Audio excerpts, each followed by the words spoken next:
청하지 아니하였더라. 아멘. 지난주에 이어서 계속해서 아도니아의 탐욕의 죄를 다루겠습니다. 아도니아는 지금 아버지 다윗이 병들어서 병상에 누워있는 틈을 이용해서 아버지의 적법한 절차, 허락 없이 본인이 무력으로 왕위를 강탈하려는 시도를 지금 하고 있죠. 왜 이런 시도를 했는가? 왜 이런 일을 벌였는가? 아버지가 병상에 누워 있으면 마음 아파하며 그 병상에서 수발을 들어야 돼. 아들이 기회다라고 하고 그 기회를 이용해서 자기가 왕위를 아버지의 허락이 없으니 내가 강탈하겠다라는 그러한 마음을 가지고 왜 이런 역적 모의를 꾸몄는가 했을 때에 아도니아의 탐욕이란 말이에요. 탐욕. 지난주에 말씀드렸다시피 이 탐욕이 아도니아를처럼 이러한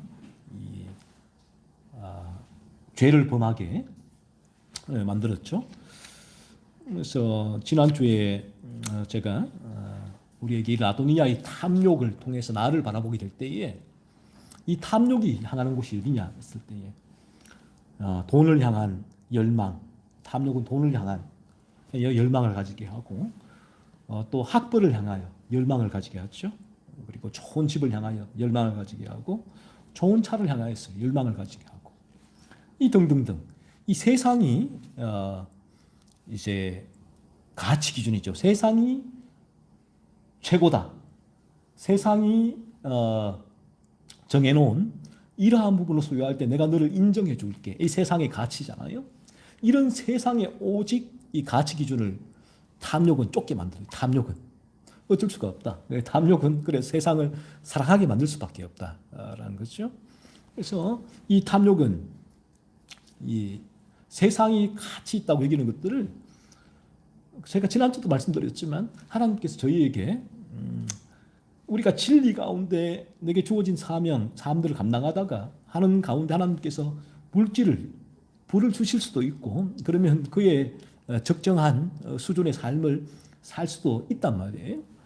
이 부분은 죄가 아니에요. 하지만 탐욕은 우리에게 탐욕의 죄가 어떠하게 우리 자세, 태도, 삶의 방향성을 정하는 게 아니면 세상이 가치 있다고 여기는 그것들을 삶의 목적으로 만들기 때문에 문제가 된다. 탐욕은 세상이 가치 있다고 여기는 것들, 그걸 내 삶의 목적으로 만들어버린다는 거죠. 그러면 나의 삶의 방향성은 내가 살아가는 이유예요. 나의 존재의 이유는 세상이 가치 있다고 여기는 그것들을 얻는 것이 돼버리죠. 그래서 이 부분이 이렇게 될 때 성경은 말씀하십니다. 내가 추구하고 있는 것들, 내가 삶의 목적으로 삼고 있는 그래서 그것을 얻으려고 하는 것들은 그 순간 우리를 지배하는 우상이 되어버린다는 거죠. 내가 그것을 우상은 단지 어떤 나무나 돌이나 형상에 절하고 하는 것뿐이 아니라 성경의 진리는 하나님 이외에 내 마음을 지배하고 있는 것, 하나님 이외에 내 마음을 지배해서 내가 그것들을 간절히 사모하고 있는 것들이 우상이라고 성경은 정의를 하고 있죠. 그래서 내가 이 탐욕은 이 세상의 것들을 내 마음을 지배하는 하나님 존재는 사라지죠. 하나님의 존재는 사라지고 그래서 교회에 아무리 열심히 모태신앙으로 또 중직을 또 교회에서 받았을지라도 이러한 내 안에 내가 거듭나지 않았다면 내 안에 탐욕이죠. 탐욕이 일어나게 되고 탐욕이 이 하나님 이외에 다른 무언가를 추구하게 만들고 그것들이 나를 지배해버리죠. 그래서 아이러니하게도 교회에서 열심히 사역하는 그 봉사가 우상이 될 수가 있다는 거죠. 아이러니하죠. 또 교회에서 열심히 성경을 백독하는 요 자체가 우상이 될 수가 있다는 거죠. 열심히 찬양하는 그 찬양이 우상이 될 수가 있다는 거죠. 그래서 사실은 이 성경을 읽는 것, 찬양하는 것이 얼마나 은혜로운 일이에요. 참 하나님의 거듭나서 하나님의 이 내 마음을 지배하며 하나님이 원하시는 아, 그러한 뜻을 이루고자 하는 그러한 삶의 방향성 가운데서 진리 가운데서 찬양이 우러나오고 성경을 읽고 한다면 그것은 진리를 향하여 가게 되는 열망을 주지만, 하지만 제가 드리는 말씀은 내 안에 거듭나지 않은 상태로 거듭났다고 착각하면서 하나님이 원하시는 참된 그 뜻을 실행하고자 이루고자 하나님이 내 마음을 지배하는 그런 상태 없이 나는 예수 믿었으니까, 교회 나오니까, 직분이 이러니까 구원받았어 라고 본인이 믿고 있는데 사실은 그 안에 생명이 없으니까, 그러니까 본인은 그러면 나는 성경을 백독할 거야 라는 목표가, 그 목표가 나를 지배를 한다는 거예요. 그게 생명을 잃는 게 지배. 큐티도 마찬가지. 큐티도, 그래서 큐티라는 부분이 때로는 큐티에 매이잖아요, 우리가. 오히려 참 이 신앙이 우리가 신앙이라고 하는 그것에 매일 때가 대단히 많다. 그것이 나를 지배를 해버린다는 거죠. 교회에 나오는 것 자체가 어떤 나를 지배를 하게 되고, 성경 읽는 것 자체가 나를 지배하게 되고, 찬양하는 것 자체가 나를 지배하게 될 때는 그것이 이제 성경은 아이러니하게도 교회 안에 참 착실하게 신앙생활을 하는 그 자체가 우리에게는 우상이 될 수가 있다. 참되게 내가 하나님을 향한 하나님 원하시는 그 바를 내가 이루고자, 하나님의 뜻을 이루어 드리고자 거룩을 향하여 내 안에 그리스도 생명이 살아 숨쉬는 이러한 역동성이죠. 없이 우리가 이러한 기독교 신앙을 쫓을 때는 어떤 하나의 외적인 형식만 덩그리 남죠. 생명은 없이 형식만 남은 그러한 위선이 될 수 있다. 그래서 지난주에 이 부분이, 탐욕은 우리에게 이 하나님 이외의 것들을 추구하게 만들어서 그것이 우리를 지배하는 우상으로 만들어버린다라고 말씀드렸죠. 그래서 계속해서, 그리고 이 탐욕이 또한 일으키는 바가 있습니다. 이 탐욕의 죄가, 이 탐욕의 죄가 사실은 우리에게 있는 많은 죄들이 꼬리에 꼬리를 물기는 하죠. 물죠. 그래서 이 죄가 이 죄를 일으키고 이 죄가 이 죄를 일으키는데, 이 탐욕이 우리에게 또 하나 일으키는 바가 냉정함과 무자비함입니다.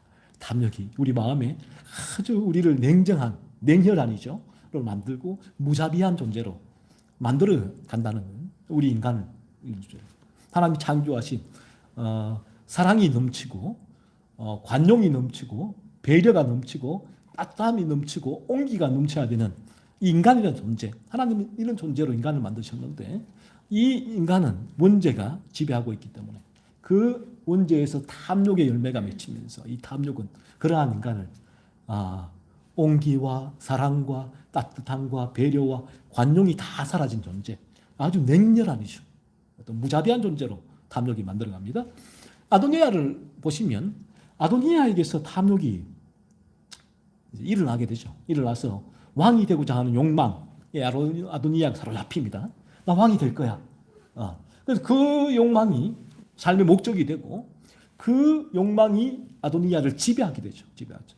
그 순간 내가 왕이 되고자 하는 욕망은 아도니아를 지배하는, 아도니아가 섬기는 무상이 되었죠. 버렸죠.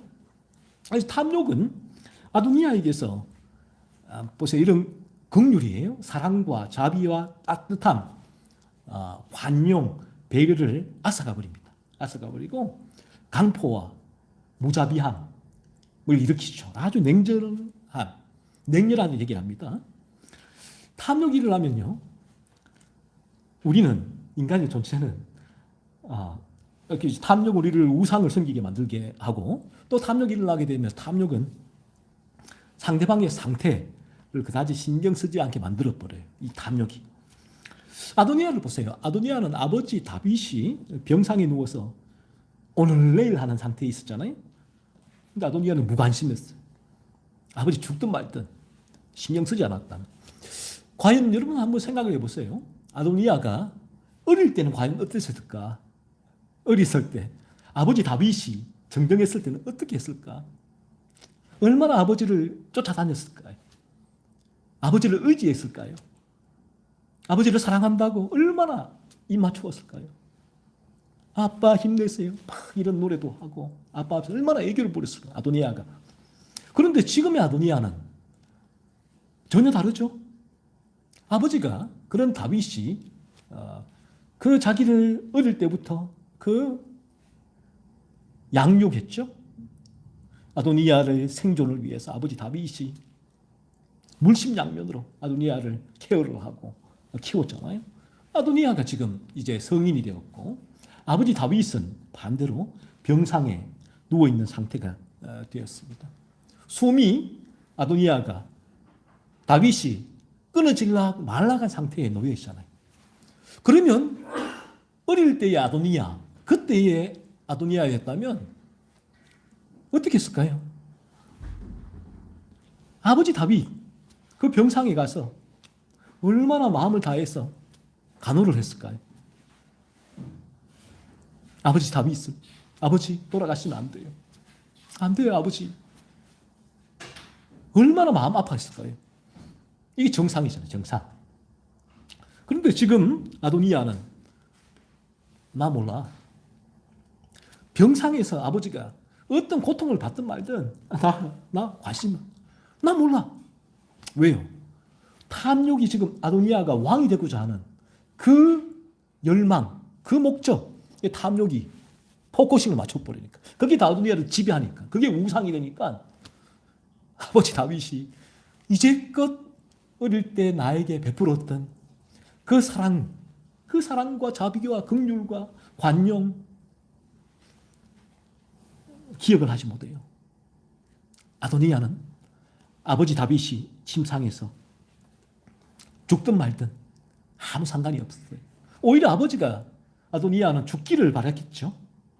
아버지 다윗이 죽어야지만 본인이 왕위를 찬탈하려고 지금 역적 모의를 하고 계획을 세운 이것이 그대로 실현이 되니까 아버지 살아있는 상황에서는 불가능하니까 이 부분들이 이런 많은 저항에 이제 도달하니까. 여러분 어떻습니까? 이 아도니아가 얼마나 냉정해요. 얼마나 냉렬한 이에요. 얼마나 무자비합니까? 아버지의 죽음 앞에 둔 아버지에게 어떻게 아들이 신복도 아니에요. 아들이죠. 아들. 혈연 관계에 있는 아들이 이렇게 아버지에게 대할 수가 있겠느냐라는 거예요. 그래서 우리 성경을 통해서 보는 거예요. 야, 참 이게 인간이다. 여러분께서 지금 이 본문을 보면서 아도니아 이놈은 정말 페루나네. 나는 달라. 천만에요. 성경은 지금 그 말을 하고 있는 게 아니거든요. 성경의 진리를 우리가 바로 접하게 된다면 그렇게 내가 영혼 없이 이 상태를 바라볼 수가 없어요. 성경의 진리는 내가 아도니아하고 뭐가 다를까? 내가 지금은 부모님이 잘하고 있지만 어떤 순간에도 부모님에게 얼마나 내가 악한 마음이 일어나고 얼마나 내가 불효를 했는가? 아도니아와 뭐가 다른가? 이렇게 보게 된 거예요. 진리는. 왜 이런가 하는 거예요. 정말 내가 이 질문이 던져지는 거죠. 아도니아는 거듭나지 않은 상태, 원죄가 지배해서 탐욕에 흘러가는 맺힐 때 아버지 다윗에게 이러한 무자비함, 냉혈한 모습을 보였단 말이에요. 그렇다면 나에게도 일어나는 이 모습은 뭘까? 이 탐욕. 내 마음이 죄로 원죄의 지배 가운데 있구나. 내가 죄로 물들어 있구나. 아도니아가 나하고는 전혀 달라. 나는 효자야. 아도니아, 아버지에게 왕위를 찬탈한 저 인간하고는 나는 비교할 수가 없어. 천만에요. 인간이란 존재는 그래요. 우리가 거듭나지 않고 죄가 지배하고 있다면 오늘은 대단히 효도할 수가 있어요. 내일 어떻게 될지 몰라요. 이게 성경은 이 상태를 우리 보여줘요. 그래서 내가 나를 보게 되면 여전히 내가 나를 믿을 수가 없는 존재다. 그리고 내가 거듭나지 않았을 때는 100% 믿을 수 없는 존재다. 내가 어떤 일을 할지 모르는 존재가 나다.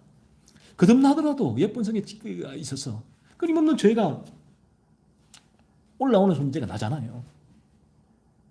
이런 나를 보게 한 성경의 진리는. 성경의 진리는 아도니아를 욕하라고 준 게 아니에요. 성경의 진리는 아도니아를 통해서 부모에게 효도해. 물론 그 10계명의 5계명 진리도 있지만 먼저 그 전에 어떻게 효도할 수 있는가 했을 때에 부모를 효도하고 공경할 수 있는 유일한 길은 네가 아도니아와 같은 상태임을 고백해. 인정해. 죄인입니다.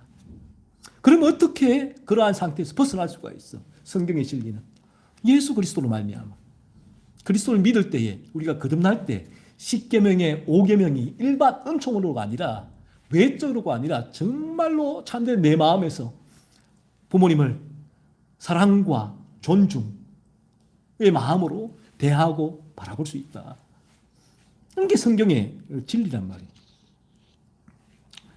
그래서 우리에게 이 아도니아가 우리 인간 존재는 이런 존재인데 성경의 진리가 얼마나 정확한지 몰라요. 성경의 진리가 아니고는 저 인간이 왜 저런 짓을 하는지는 알 수가 없어요. 지금도 뭐 프로파일러하고 사실은 한번 들어보세요.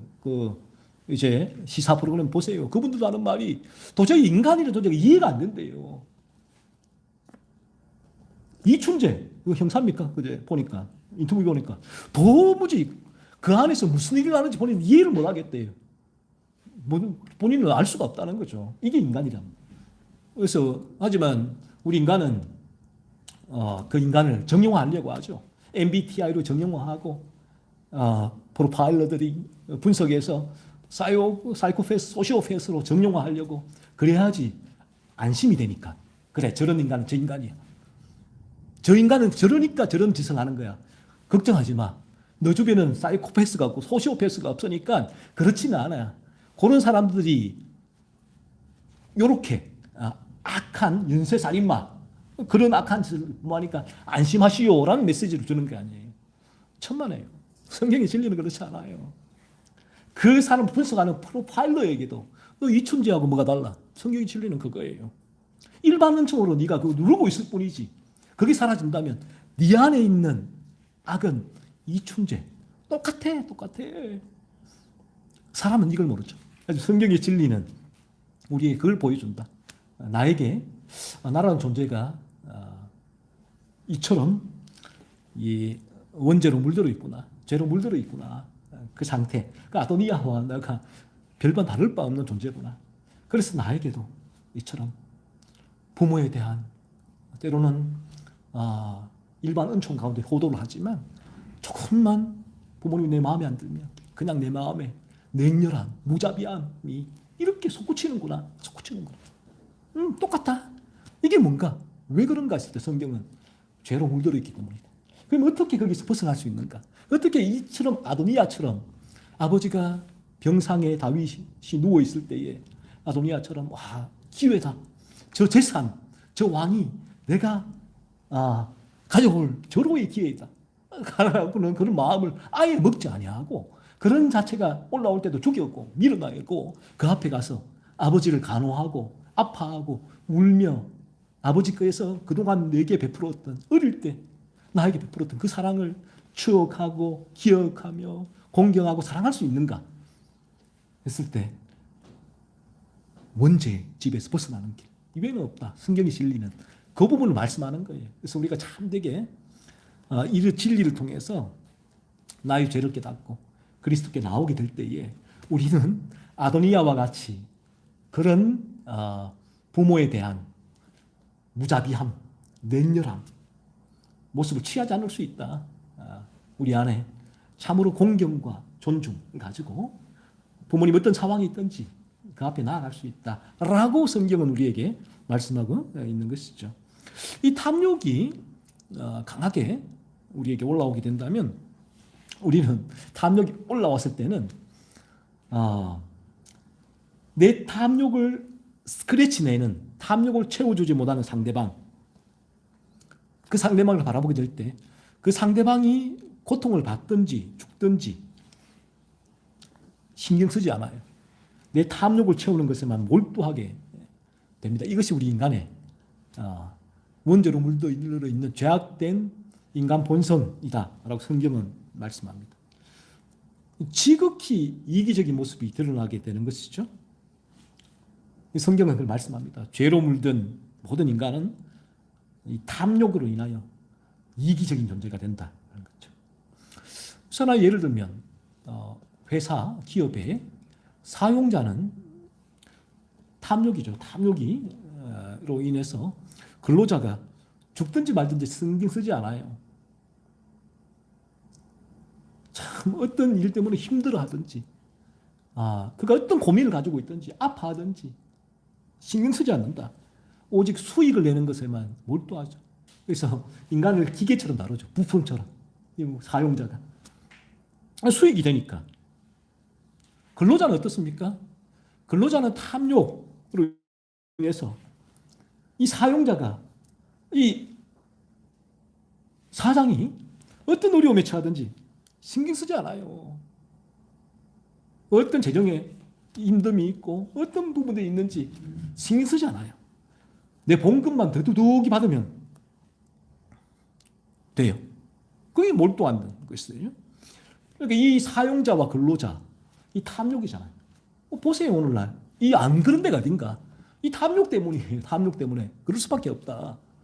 그래서 만약에 이 부분이 사용자가 이런 탐욕에서 죽이는 거듭난 사람이라면 달라진다. 그 부분은 달라진다. 본인의 수익을 좀 덜 내더라도 근로자를 위한 많은 또 복지도 또 그들을 위한 더 내가 손해 보더라도 그들을 또 기억하게 될 것이다. 근로자도 마찬가지. 거듭나게 된다면 사용자를 위해서 최선을 다할 것이다. 제게 주어진 맡겨진 일들을 이런 모습이 됩니다. 하지만 그렇지 않은 상황 속에서는 이 탐욕이 충돌할 수밖에 없죠. 탐욕이 충돌하니까 사용자의 탐욕, 근로자의 탐욕이 충돌하니까 어떻게 됩니까? 해결책이 없잖아요. 그래서 시위를 하고 그리고 공권력을 가지고 시위하는 사람들을 사용자 입장에서는 제압을 하고 서로 간에 이런 충돌이 일어날 수밖에 없는데 그래서 하나님께서 일반 은총을 두신 거예요. 하나님께서는 인간의 죄성은 이런 탐욕의 충돌이 일어날 수밖에 없기 때문에 이런 탐욕의 충돌은 해결될 길이 없다. 탐욕의 충돌은 일반 은총이 없으면 힘센 사람이 이기게 돼요. 힘센 사람. 야구 강식이 세계가 된다. 짐승. 이 짐승이 세계가 된다. 그래서 이 부부 간에도 마찬가지. 부모와 자녀 간에도 마찬가지. 선생과 학생 간도 마찬가지. 다 탐욕 때문에 충돌이 일어나니까 이 충돌은 해결될 길이 없어요. 그래서 하나님께서 일반 은총을 두시는 거예요. 부부 간에도 일반 은총을 통해서. 본인들의 룰, 학교에서도 일반 은총을 통해서. 부모와 자녀 간에도 일반 은총을 통해서 그 룰을 지키게 만들어놨죠. 하지만 그 룰은 너무 연약한 유리그릇과 같아요. 쉽게 깨진다. 그렇게 깨질 때에 큰 다툼과 더 나아가서는 가정의 파탄이 나게 되고 부모와 자녀 간에도 폐륜적인 일이 일어나게 되고 선생님과 학생들 간에도 오늘날 보세요. 이게 얼마나 이거는 성경의 진리를 바라보게 되어진다면 명약관한 일이에요. 이 서로의 탐욕의 충돌로 인하여서 이런 일반 은총 있죠? 법들을 더 세분화할 수밖에 없는 상황이다. 그리고 또 탐욕에 죄로 물든 인간은 이 탐욕이 강하게 제어할 수 일어나기 때문에 일반적으로 깨요. 깨고 나오기 때문에 인간은 어떠한 일을 거듭나지 않은 인간, 자연인은 어떤 일을 저지를지 모르는 존재가 인간이다라는 것입니다. 그리고 또 이 일반 은총, 법이나 일반 은총이 있으면 그 사각지대죠. 보이지 않는 곳에서 자신의 탐욕을 위해서 법을 무시하는 문제죠. 어제도 보니까 그 뉴스에 거기 인쇄업을 하는 그 골목 그쪽에서 이제 다툼이 일어났어요. 두 명이 서로 간의 공간 확보 때문에. 그래서 이분이 50대였나? 사장이 60대 사장인가 이분한테 공간을 같이 쓰니까 점유하고 있는데 내가 물건이 많으니까 좀 더 내달라 공간을. 그러니까 이분 입장에서는 이미 많은 공간을 밀고 들어왔는데 못 내준다라고 다투게 되었는데 그래서 그 다툼이 50대 이분이 이제 일반은 좀 뚫고 나온 거예요. 그 탐욕이 미움과 분노가 우리가 이제 그런 갈등 속에서 나오니까 이 양반이 그날 저녁에 신라를 가지고 그 앞에 다 뿌리고 불을 붙여버렸어요. 그래서 이분 70대군요. 돌아가신 분은. 이분은 사망을 했죠. 본인은 이제 일반적 법의 처벌을 받게 되는데 이런 존재가 인간이다. 이게 왜 이런 일이 일어나는가 했을 때 이 부분이 죄에서 비롯되는 것이다. 그렇죠? 그래서 우리는 이 세상에 일어나는 모든 일들도 이 진리의 기준을 통해서 왜 인간이 저럴 수밖에 없는가를 분석을 하게 되죠. 아, 그렇구나. 세상은 단순히 그 갈등에 의한 순간적인 분노 조절이 안 돼서라는 정도겠죠. 이분에게 어떤 심각한 어떤 멘탈적인 문제가 있지 않았겠는가 하는 부분으로 이제 접근을 하겠지만 우리는 진리를 통해서 인간이 그러하다. 인간 존재가 그러한 존재다라는 사실을 우리 주변에 일어나는 수많은 일들을 통해서 다시 한번 확인하게 됩니다. 그래서 나도 마찬가지, 여러분도 마찬가지고 우리가 거듭나지 않았을 때는 인간은 두려운 존재예요. 부부나 남편이나 아내나 자녀나 친구나 우리 교인이나 지체나 다 두려운 존재입니다. 어떤 일반 은총을 깨고 일이 발생할지 모르는 존재가 우리들이다라는 사실을 바라보게 되고 그래서 우리가 먼저 나 자신이 거듭나야 될 이유가 여기에 있다라는 것이고 그리고 또 우리 가족들이 거듭나야 될 이유도 여기에 있고 우리 지체들도 거듭나야 될 이유가 여기에 있다. 하나의 이유가 된다는 거죠. 그래서 우리에게 일어나는 이 탐욕이죠. 탐욕은 우리를 지극히 이기적인 존재로 만들죠. 이기적인 탐욕이. 그래서 남편과 아내, 부모와 자녀, 형제 간에 있어서 상대방이 어떤 고통과 아픔을 겪는지 돌아보지 않아요.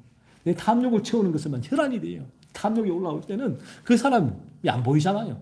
내가 보이니까 내가 보이고 그 사람 전혀 보이 탐욕이 그 눈을 가려버린다. 그런 것이죠.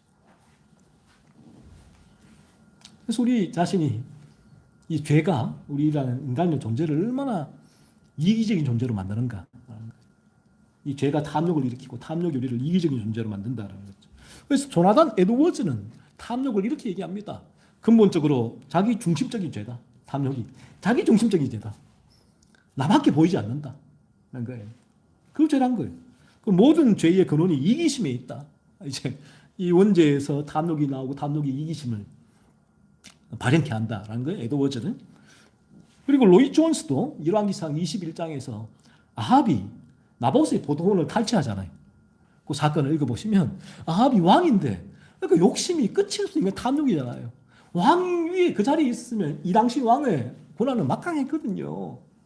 그러면 그 모든 권한을 누리고 있는데 원하는 그 모든 걸 본인이 다 먹고 마시고 이쁠 수 있는데 그 어렵게 사는 저 나봇의 포도원 저걸 탈취하려고 저거를 내가 소유하려고 이거 어떻게 하지? 저걸 어떻게 하지? 가지고 싶은데 이 탐욕이잖아요. 그러니까 이세벨이 옆에 와서 저거 당신 왕인데 뺐어. 저 사람 이렇게 모의를 해서 왕을 배반하는 말을 했다고 역적 모의를 했다라고 모함을 해서 죽여. 그리고 뺐어. 라고 해서 뺐은 거 아니에요.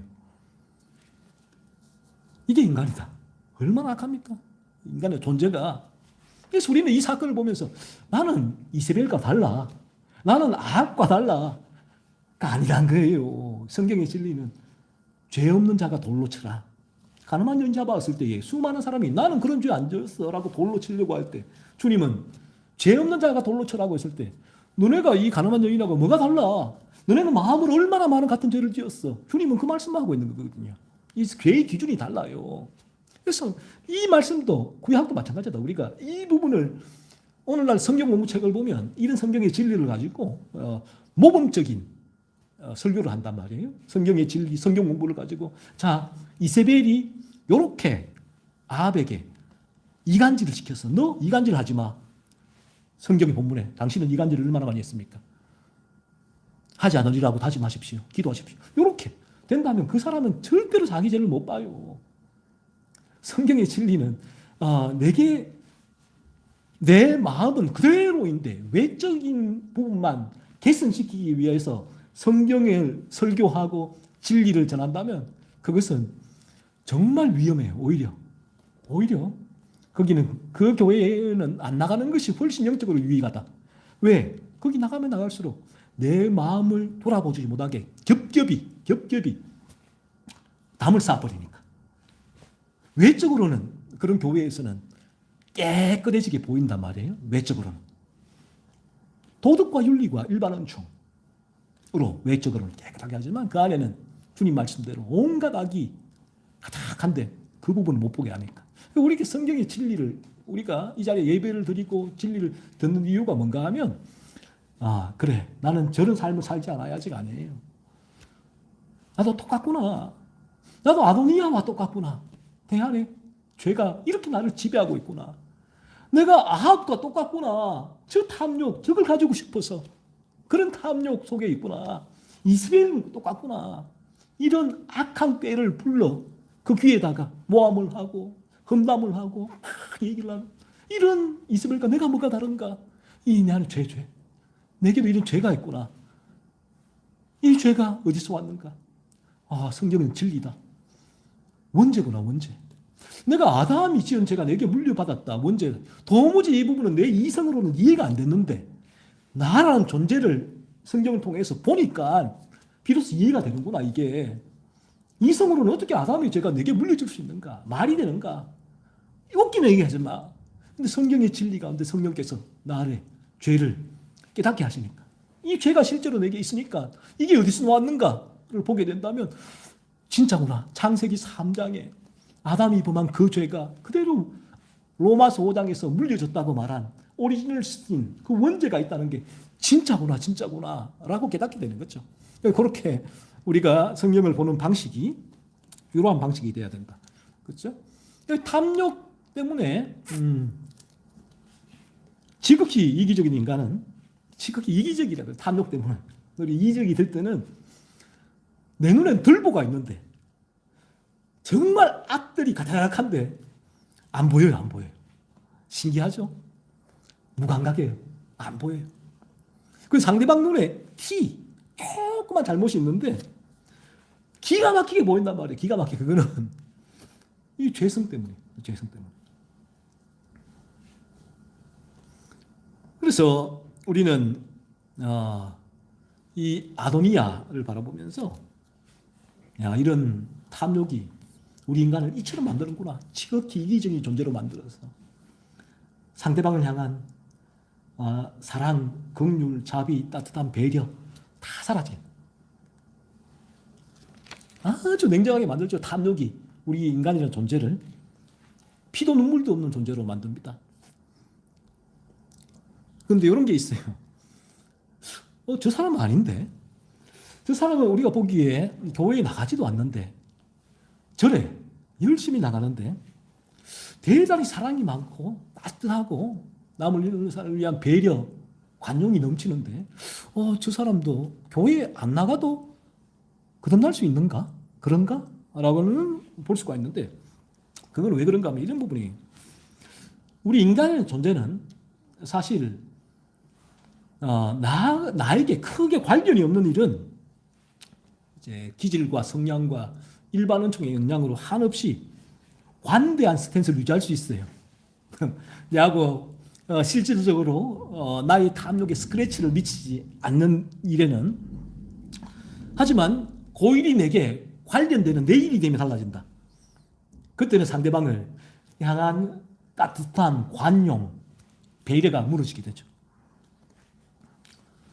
저 사람이 예전에는 저렇게 관대한 사람이었는가 싶을 정도로 무자비한 모습을 보게 돼요. 냉정한, 얼마나 사람 냉정한지 몰라요. 무자비한지 몰라요. 그래서 저는 우리가 이 부분도 물론 예본성의 찌꺼기가 있어요. 거듭나더라도. 그래서 이런 냉정함이 나올 수가 있고 무자비함이 나올 수 있지만 이 죄를 보고 밀어내거든요. 그러니까 거듭나게 되면 근본적인 따스함이 있다. 그 안에는. 왜요? 이런 탐욕의 죄를 죽여나가니까.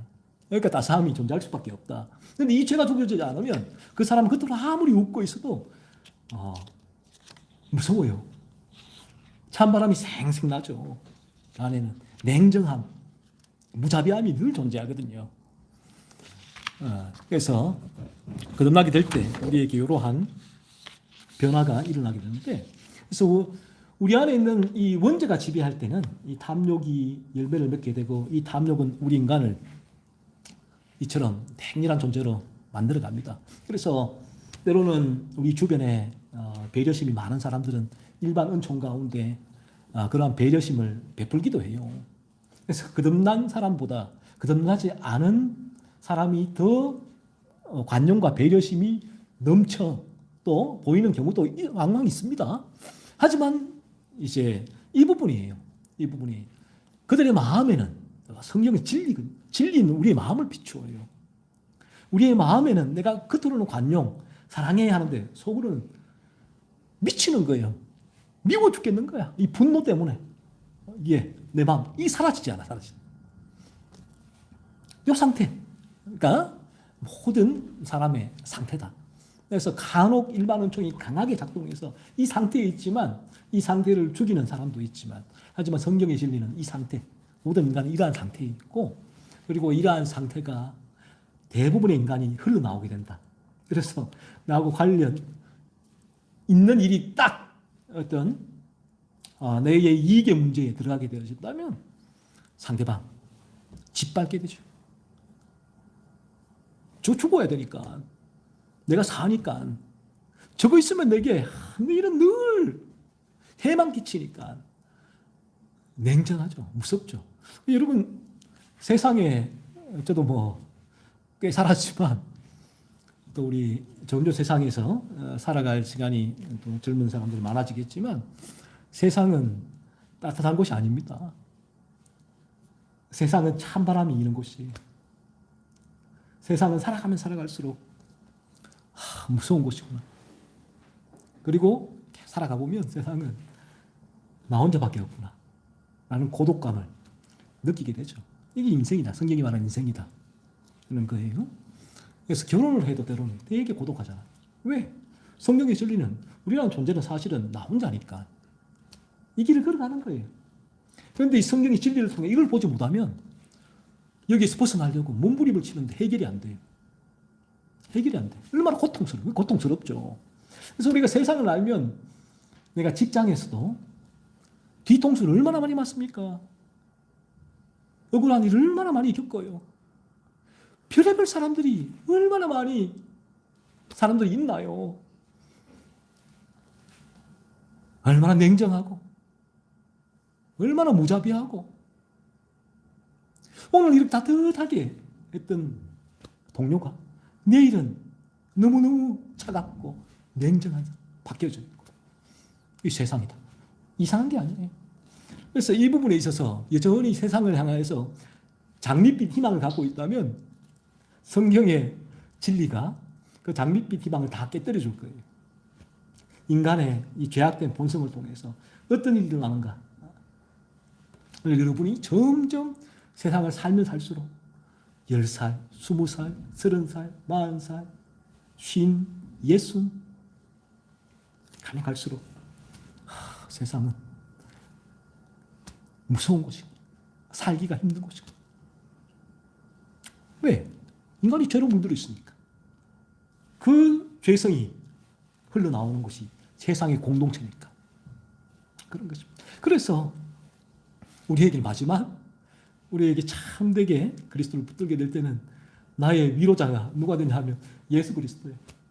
주님만이 내 목자로 이러한 나를 위로해 주시고 이러한 세상에 나 홀로 걸어갈 수밖에 없는 고독한 길을 주님이 함께 해주세요. 밀어주시고 끌어가 주시죠. 그래서 나는 오늘도 고독한 가운데 정말 때로는 이런 일이 있을 수가 있나 하는 이해 안 되는 이런 일들 가운데서 벗어나기 위해 발버둥 치다가 그 늪에 또 빠지는 게 아니에요. 이럴 수밖에 없구나. 주님 붙들고 또 내게 주어진 길을 걸어가는 거예요. 어떤 일이 일어나든 시간에. 그래서 참으로 우리가 그리스도 생명이 있다면 인생의 길을 걸을 때 인생의 본질을 알고 내게 주어진 길을 주님과 동행하면서 주님이 주시는 위로 가운데 또 그런 고통 가운데 막 몸부림치지 않고 그렇게 하루하루 걸어갈 수 있게 되고 그렇게 걸어가다 보면 야, 이전에는 내가 생명이 없을 때는 조그만 일이 있어도 멘붕이 왔는데 너무 괴로웠는데 그런데 지금은 참 놀랍게도 목자이신 주님이 나와 함께 그 길을 걸어가게 하시고 그래서 언제 무슨 일이 있었는지 잘 기억이 안 나요. 수많은 일이 있었음에도 불구하고 걸어가다 보니까 어느 순간 천국 문 앞에 와 있네. 천국 문 앞에 어느 순간 주님이 천국 문을 여시고 함께 인도하시고 이제는 저 영원한 그곳은 인간의 죄성 때문에 내가 그토록 고통받았던 그런 공동체가 아니에요. 저 천국은. 그 모여있는 모든 이들은 요한계시록에 흰 옷을 입고 죄가 전혀 없단 말이에요. 그들이 죄가 완전히 제거된 상태에서 이제는 참된 서로 간에 눈치 볼 것도 없고 말 조심할 것도 없고 참 사랑과 위로 가운데 거하는 공동체가 저 천국이 된다라는 것입니다. 그래서 갈라디아서 5장 24절에는 이렇게 말씀하고 계시죠. 그리스도 예수의 사람들은 육체와 함께 그 정욕과 탐심을 십자가에 못 박았느니라 라고 말씀을 해요. 참 놀라운 말씀이죠. 그리스도 예수의 사람들은 거듭날 때에 육체와 함께 정욕과 탐심을 십자가에 못 박았는데 탐욕을 다 십자가에 못 박았다. 거듭날 때 비로소 탐욕이 십자가에서 죽게 된다라는 의미죠. 그러니까 이 말씀은 거듭날 때에 탐욕이 완전히 죽어서 사라진다는 의미가 아니고 탐욕을 일으키는 근원적인 죄가 힘을 잃게 된다. 원죄에서 빠져나오니까.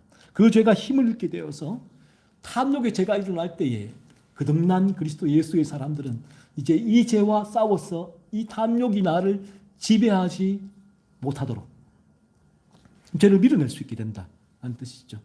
그래서 우리가 거듭나게 되고 탐욕이 십자가에서 죽게 될 때 끊임없이 탐욕이 올라올 때 이 죄와 분투하고 밀어내게 될 때 우리의 지극한 이기심도 죽게 되죠. 그래서 우리가 이런 말을 많이 하잖아요. 삶을 살면서 입장 바꿔놓고 생각을 해봐. 입장 바꿔놓고 생각을 해봐. 잘 생각이 안 돼요. 입장 바꿔놓고. 이 탐욕, 우리 인간이 죄악된 본성 때문에. 그 입장 바꿔놓고 생각을 할 때에 그 순간은 잠깐 돼요. 근데 그 순간 지나면 안 돼요. 안 돼. 우리 죄성이다.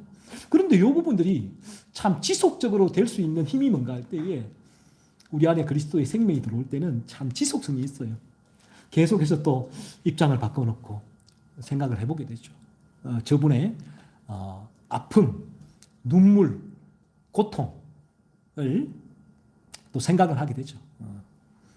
그러므로 이 부분이 상대방을 향한 긍휼이 되고 자비가 되고 사랑이 되는 것입니다.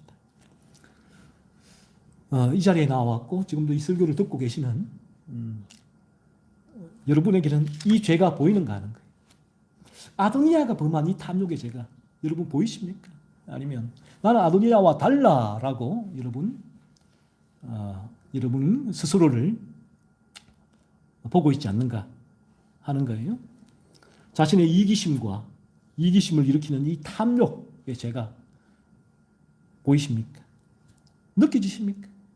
이로 인해서 불편한 마음이 있나요?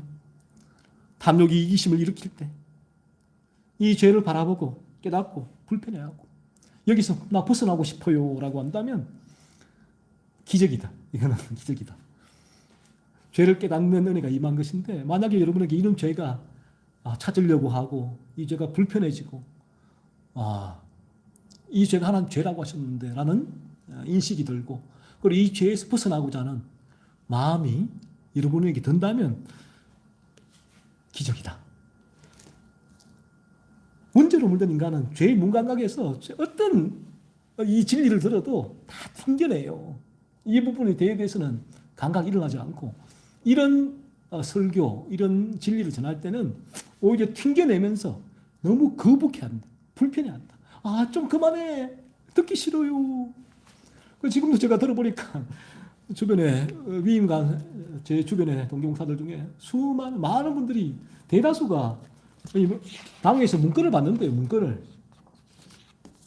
설교를 원하는 대로 우리 원하는 대로 해주세요라고 하는데 그분들 원하는 설교가 뭡니까? 복 받는 설교, 가벼운 설교, 긍정을 일으키는 설교, 위로의 설교. 전혀 이 부분이 무슨 기독교인가 하는 거예요.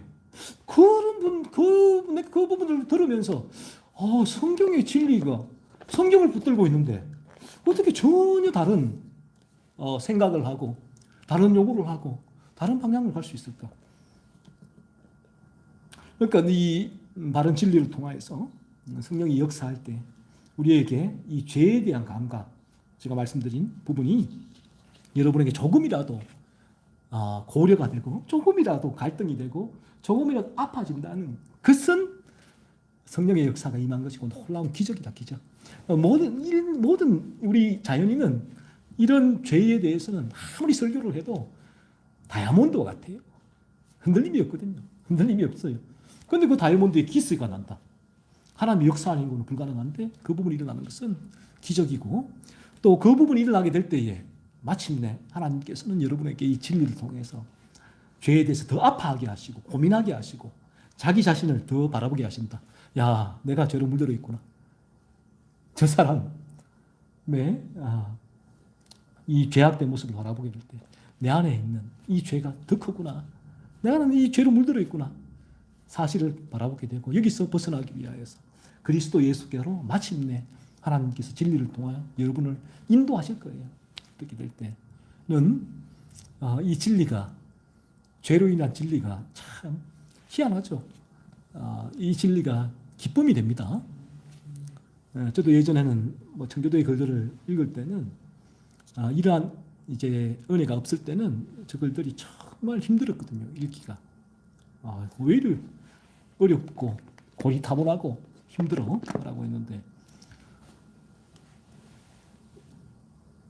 지금은 어느 순간 이후로 그리스도 생명이 살아 숨쉰다는 증거기도 하겠죠. 저분들의 글이 너무너무 달콤한데 다윗이 송이꿀보다 달다라는 그 말씀이 어떤 의미인지를 알겠고 내 죄를 저분들이 보여줄 때마다 아프지만 기뻐요. 이런 아리아리한 모습이 있어요. 죄를 내게 보여주는데 너무 괴로운데 기뻐. 또 듣고 싶어. 또 읽고 싶어. 이런 변화가 일어나게 되고 이런 이제 변화의 끝, 이제는 이 죄에 대해 전혀 고민하지 않는 그 나라가 이제 천국이다. 그래서 이 진리를 듣고 한 주간도 여러분의 죄를 깨닫게 달 기도하세요. 이 부분이 전혀 무감각하다면 나는 저 설교를 들어도 죄? 나는 전혀 마음에 와닿지 않아. 기도하세요. 그래서 성령께서 여러분 마음에 죄를 깨닫게 하시고 그 부분이 일어나게 된다면 기적이 일어난 거고 그때부터는 하나님께서 여러분을 십자가로 거듭남으로 인도해 주실 거고 그러한 은혜가 우리 모두에 임하기를 원합니다. 기도하겠습니다. 하나님 아버지, 오늘도 저희가 아도니아가